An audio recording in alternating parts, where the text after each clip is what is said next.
instigante que paira na mente de todos nós, a morte. Olá, doutor Ney. Como vai o senhor? Um prazer recebê-lo aqui. Prazer é meu estar aqui mais uma vez e recebendo os eflúvios desse campo maravilhoso de amor, de carinho. Isso muito nos reabastece. Agradeço muito. Nós agradecemos a presença amiga do senhor. Doutor Ney, no ambiente espírita nós podemos falar da morte num outro clima, sem o peso da tristeza ou do desconhecimento ou de um sentimento de perda que machuca, que fere as pessoas. Dentro desse clima que o Espiritismo nos oferece, o que podemos falar sobre o momento do desencarne? Aquilo que Allan Kardec chamou de transição ou passagem no livro Céu e Inferno. Muito bom esse tema, porque realmente é uma viagem que todos faremos em algum momento, né? A verdade é essa, se nós estamos preparados, entendendo como é que é esse processo, e muito mais importante do que isso, se a gente está se autoavaliando, se fôssemos visitados por essa ocorrência agora, como é que a gente iria reagir? Como é que a gente se sente diante desse episódio, né? Dessa emergência que vai ocorrer alguma hora? Então, a doutrina, nesse livro maravilhoso, que é O Céu e o Inferno, no estudo do capítulo 2 dos casos aonde o nosso codificador ele colheu e elaborou uma visão, um conteúdo, melhor, um processo da morte baseado em citações, em revelações daqueles que foram e voltaram para dizer o que é que aconteceu, não é? Nessa passagem. Kardec fez o inédito. Exatamente. Porque as pessoas que até hoje dizem não acreditar na vida depois da morte, algumas dizem assim, ninguém voltou para me contar. Ah, mas já voltou. Ele só desconhece isso. Muita gente voltou e contou, não é? De modo que, mas basicamente, o estudo com o nosso Kardec é de que nós podemos até aceitar, de um modo geral, nós aceitamos a vida após a morte. Mas isso não nos exime de passar pelo trânsito da morte, que é sempre surpreendente. E está realmente muito estreitamente relacionado à forma de vida de cada um. Se o indivíduo é apegado, se o indivíduo tem condicionamentos de valores, vive numa vida, vive assim materialmente.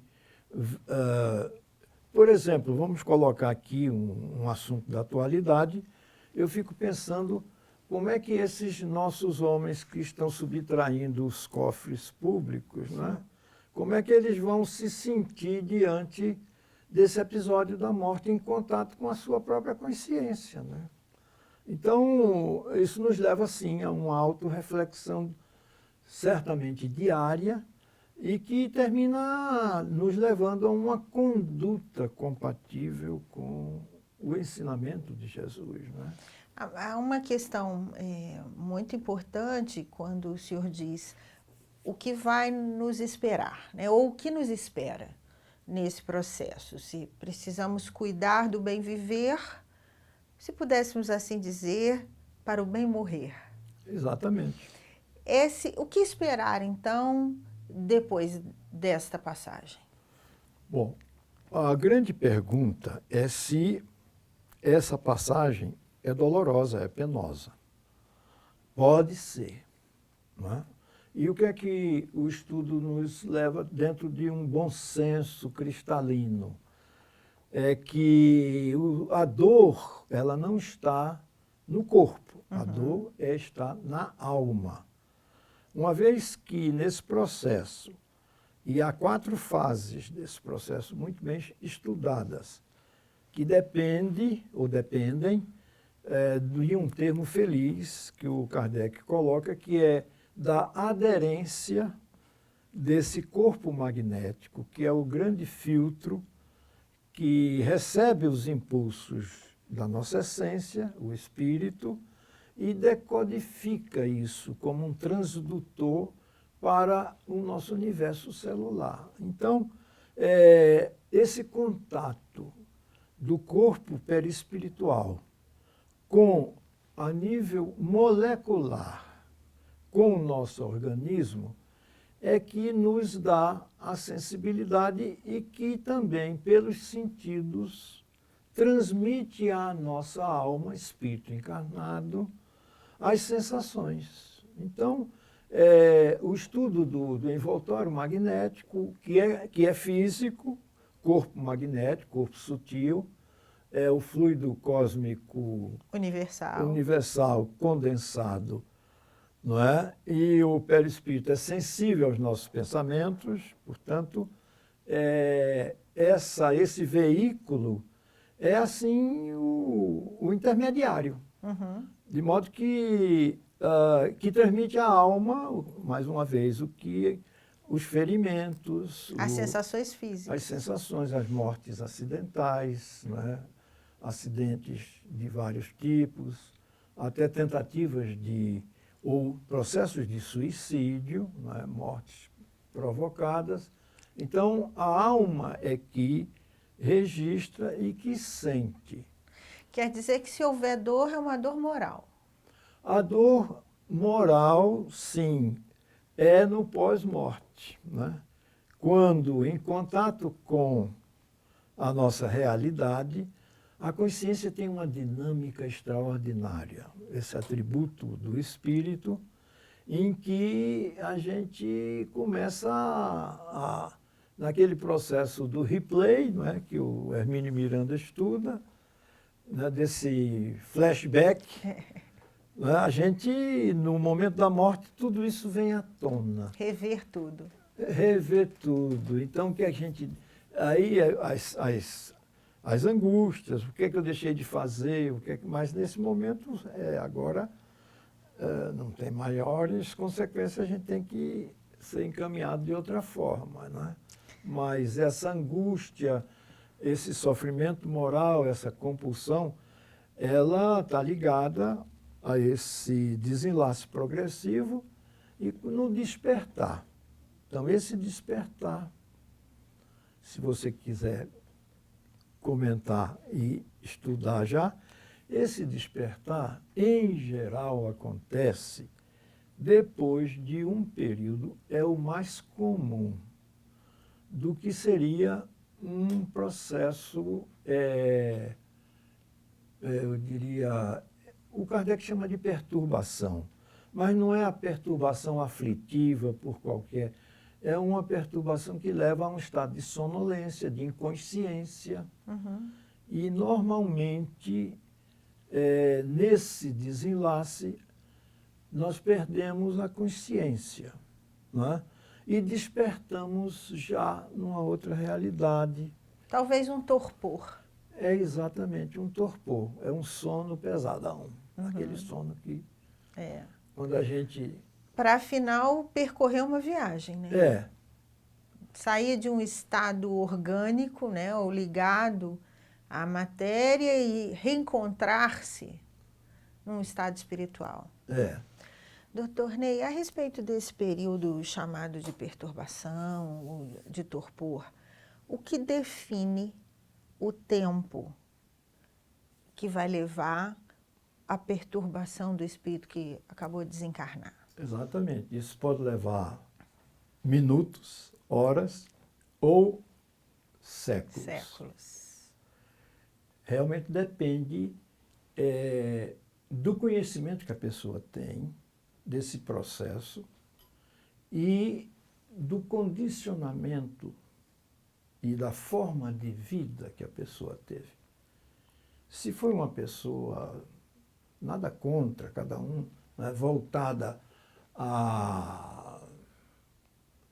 ao vício, ao álcool, ao fumo, né, ou às dependências mais profundas, né, até os condicionamentos alimentares, você desenvolve uma conexão maior com o organismo Material.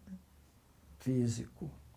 Porque esse desprendimento ele vai se fazendo quando dentro de uma normalidade, lentamente. Isso não é uma ruptura brusca, absolutamente. Mas a pessoa é que condiciona o tempo. Não é? Se ela, enfim, vamos dizer, uma vida assim muito mais materializada, e o que é que a gente vê? O interesse nas coisas de benefícios, de valores pecuniários, que nunca procurou um outro lado que alimentasse a sua alma, que, por exemplo, a oração tem o hábito da oração é um recurso, um instrumento maravilhoso para nos ajudar na vida inteira, na solução até das nossas dificuldades, porque a oração é essa conexão com o divino, que está em contato conosco, que a gente não aprendeu ainda a trazê-lo, não é, para o dia a dia, no relacionamento, em tudo que a gente faz. A presença divina é permanente em tudo.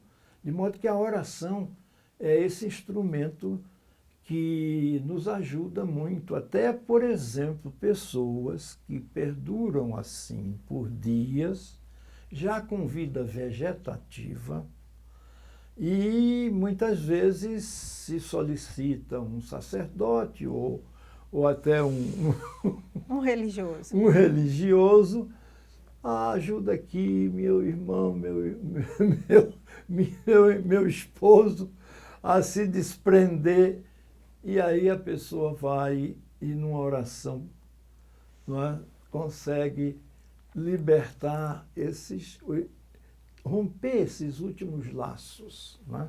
Mas bem viver, né? Como se vive, poderíamos dizer assim, como se vive define qual será o processo do desencarne, não é Sem isso? dúvida. E o que vamos encontrar do lado de lá, né? Exatamente. É da lei. Agora, o que é que a gente vê muito naqueles que vêm contar como é que foi, é a presença da ajuda espiritual. A proteção. Exatamente. Sempre nós vamos ter a presença dos que estão nos recepcionando, aqueles parentes queridos, uma mãe extremada, não é? Que já se foram e que sabem, estão ali nesse momento. Quantas pessoas nesse estado intermediário, já de passagem, indicam, eu estou vendo a presença da minha mãe. Isso é frequente, porque é uma realidade. Pela misericórdia divina, a gente pode, mas a gente tem sempre ajuda, de modo que não essa coisa linda, é maravilhosa, porque nós somos sempre beneficiados. Maravilha. Doutor Ney, para finalizarmos, gostaria que o senhor falasse um pouquinho sobre as contribuições das pesquisas nas experiências de quase morte. O que de mais valoroso elas podem trazer para a população em geral, inclusive até mesmo para aquela população que desconhece princípios filosóficos ou religiosos ligados à sobrevivência da alma?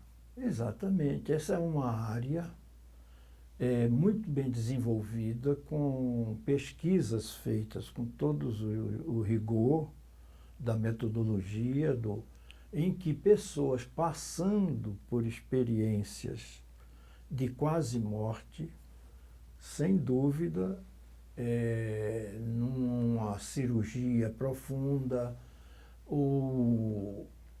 nós temos vários autores que o Raymond Moody escreveu um livro só sobre essas experiências, o Carles Ozias e o Erlendur Haraldsson escreveram um livro que tem em português, O que eles viram no limiar da morte.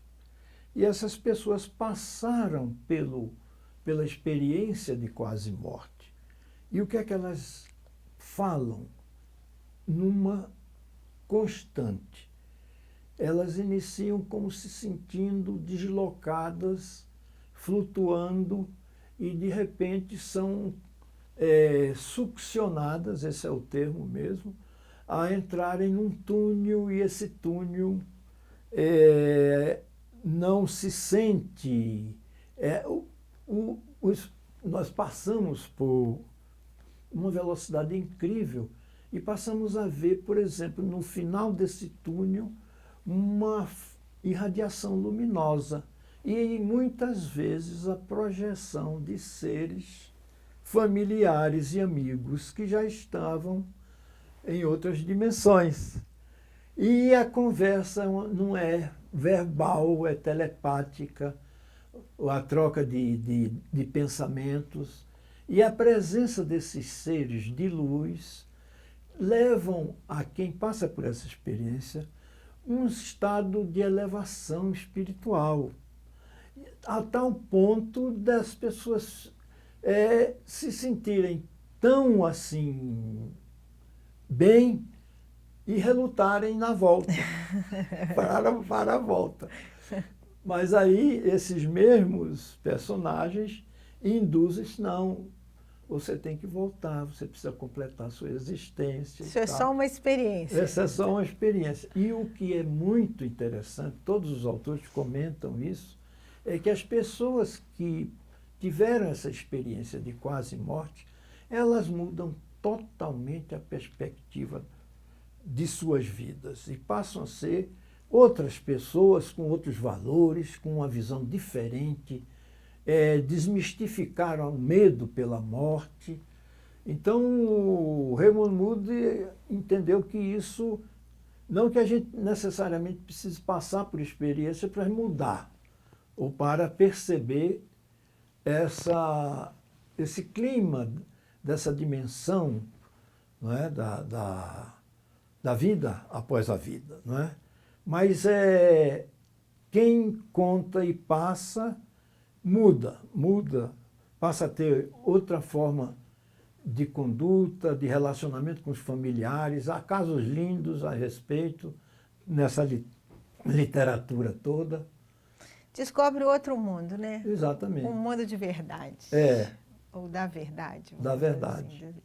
Doutor Ney, muito obrigada por tantas contribuições, por tanta informação valorosa que nos ajuda nas nossas reflexões íntimas e melhoria pessoal. Muito obrigada. Ora, eu que agradeço a oportunidade e um abraço aos nossos telespectadores. Obrigada.